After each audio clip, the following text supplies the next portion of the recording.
Elect President, Utah State Senate, J. Stewart Adams.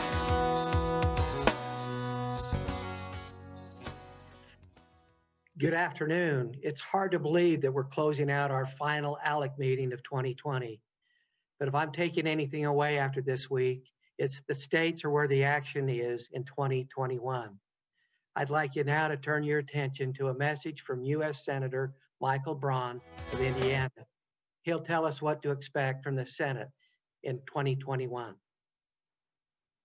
Hello, thank you for the opportunity to address the American Legislative Exchange Council's State and National Policy Summit as I try to bring a Main Street entrepreneur's perspective to the debt and waste of Washington, D.C.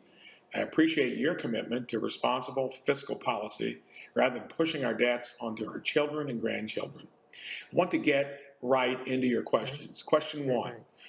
More than 200 ALEC state legislators signed a letter saying thanks, but no thanks to a federal bailout of state and local governments. Given the political and economic uncertainty in weeks and months ahead, how likely is it that we will see another coronavirus relief package passed by Congress? Could business liability reform be included? Will free market voices like yours prevail to stop a federal bailout of the states? Those are good questions. Ironically, I spoke to the governor here 3-4 hours ago on that very subject to see if there's going to be flexibility with what we've already done. If, in fact, we do get a package complete, and it has to be done fairly soon, I think for the need, some of the stuff expires, here soon. It's going to have to incorporate a few things like targeted relief, not a grab bag that has anything to do not with COVID. I think if we stick to that, there's a good chance we're going to see some help. I think part of it is going to be, if it gets across the finish line, probably no additional help for state and local governments, probably flexibility on how you may spend whatever you haven't spent. And I think my understanding that would be until the end of our current fiscal year, which is September 30th, 2021.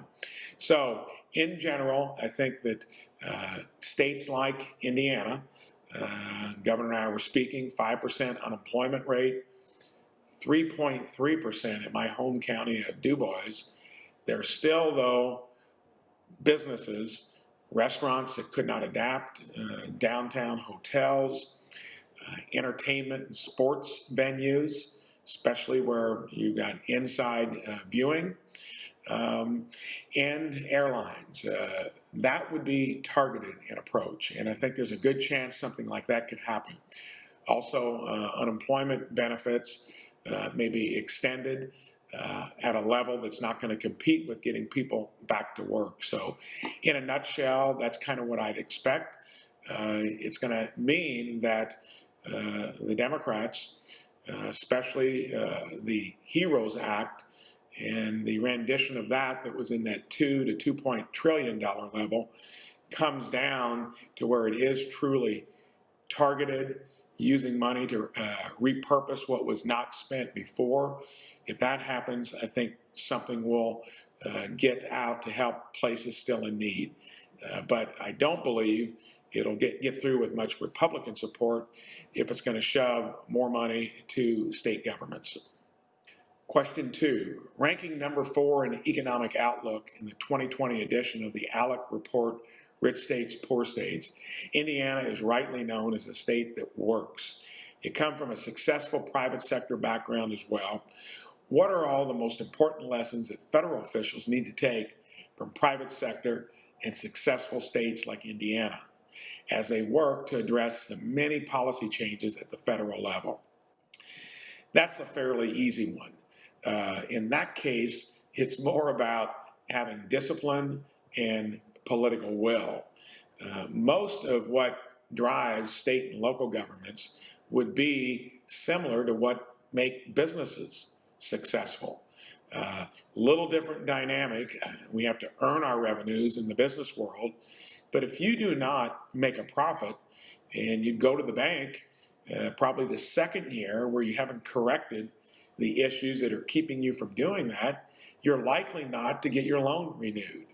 When it comes to state and local governments, they live with the framework and guardrails of balanced budgets. Most states, most local governments do. Big difference. When you're the reserve currency of the world and you currently are able to borrow 23% of the revenues that you take in are 23% short of what you end up spending, no one could get by with that. So what it's going to take at the federal level would be, I think, to send more people to D.C. that have maybe run something, had to adhere to budgets, not only in their own enterprises, but in state and local governments, and most importantly, that have the political will to often vote against policies they like because there's not a pay for in it. That's the way the real world works. The federal level has gotten so far away from the way it works on Main Street or in local and state governments, and no one really seems to think there's anything wrong. So I'm hoping we get more people that have actually run businesses, been involved at state and local governments, don't get into the farm system of federal politics that gives us most of the people that end up being in the Senate.